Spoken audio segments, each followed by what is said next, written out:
Isn't this the art deco design of the 1930s? Wait, I got no time to admire architecture now. I need to get back!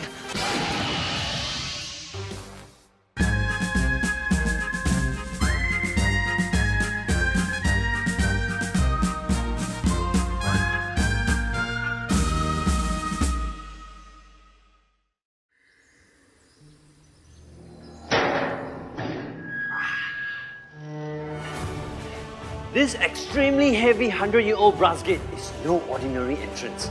Back in the 1930s, I could be a coolie, a rickshaw puller or a hawker, but once I chose to enter this gate, I would become a member of the Straits Settlement Volunteer Force, or the SSVF.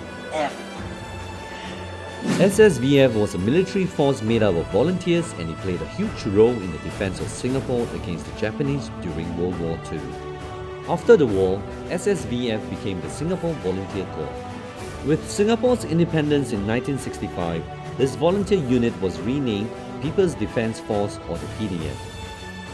The PDF also had a unit of female volunteer soldiers. They were required to undergo military training just like their male counterparts. So how did your parents react to you joining the PDF? Oh, my father was okay, but my mother, she was against me joining. She was saying bad son and bad daughter, then join the army.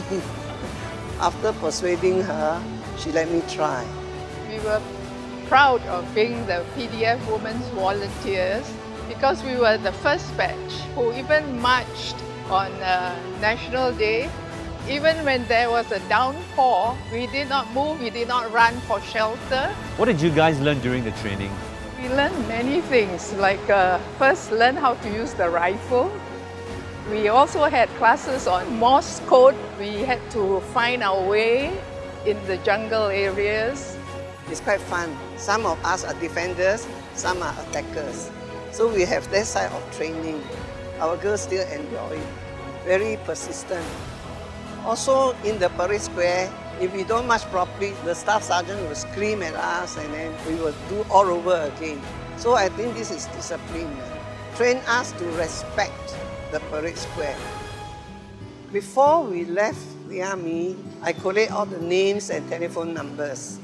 Even until now, we also contact some old friends. Sometimes we go outside for makan, and then sometimes like any birthday celebrations, we will get together.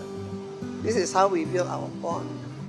The PDF Women Volunteers disbanded in 1984 after restructuring, and in 2000, the People's Defence Force moved to Clementi Camp.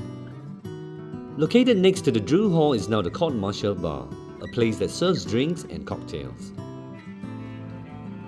But previously it was the Court Martial Centre, a place where it served sentences to national servicemen who broke the military law. Court Martial Centre was set up in Beach Road Camp in 1967. My role in the Court Martial Centre in Beach Road Camp was more related to my role as a manpower officer in SAF Training Institute. I would arrange my persons who have committed serious crimes to be court-martialed in this centre. So some of the cases brought up then to the Court Martial Centre were cases of people going absent without leave, desertion, theft cases and drug cases. What is the significance of having the Court Martial Centre in Beach Road Camp? At that time when the Court Martial Centre in Beach Road was set up, we were really very excited. It was very centrally located and it had all the facilities that a normal Court Martial Centre should provide. It also had the ambience and the atmosphere for a proper court martial system to be implemented, and that was a big advantage to the SAF then. In 2000, the Court Martial Centre relocated to Kranji Camp. Beach Road Camp wasn't all doom and gloom. It was also home to a special spot called the Non-Commissioned Officers Club, or the NCO Club. This was the place where the sergeants, the corporals and the inchicks could kick back and relax over the weekends, away from the fatigue of, well, the army fatigues.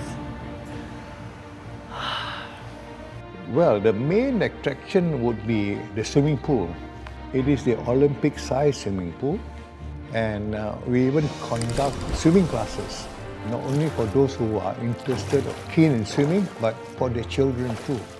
The NCO Club Olympic-sized pool is no longer around, but South Beach has built a new diving pool as a way to pay homage to its glorious past. There are other activities we organize for them. even the annual affair like Family Day, Swimming Carnival, even we form soccer teams, and we interact with other clubs. Now the main point is because we have the three services here, Air Force, Navy and Army. So SAF NCO Club is a real focal point for the SAF. And then when we have such activities, they really interact rather than they are separated on the ground. There's no differentiation between the various colors of the uniform, Army, Navy and Air Force. The fostering of friendship is like the NCO Club being a melting pot for them. In 2001, the club moved to the Chevrons. Over the years, Beach Road Camp has evolved and its latest incarnation is the South Beach development, a commercial and residential complex. Amidst the modernization, some buildings have been carefully conserved. I think to the general public, the 4 buildings along Beach Road is deeply linked to the memory of Beach Road. This is the home of Singapore volunteers, the first group of people who volunteered to defend this island. Even though they weren't citizens, they weren't professionals, they gave their lives to defend Singapore. And by protecting this home, we perpetuate the memory of these volunteers and their sacrifice into the future generations. Although Beach Road Camp has now been remodeled as a vibrant commercial district, many of its key buildings remain preserved due to their historical significance. Just like this memorial plaque, it's been here for more than 60 years. It commemorates the volunteers who died during World War II. And up to today, it will continue to serve as an important reminder of our people's commitment in defending Singapore.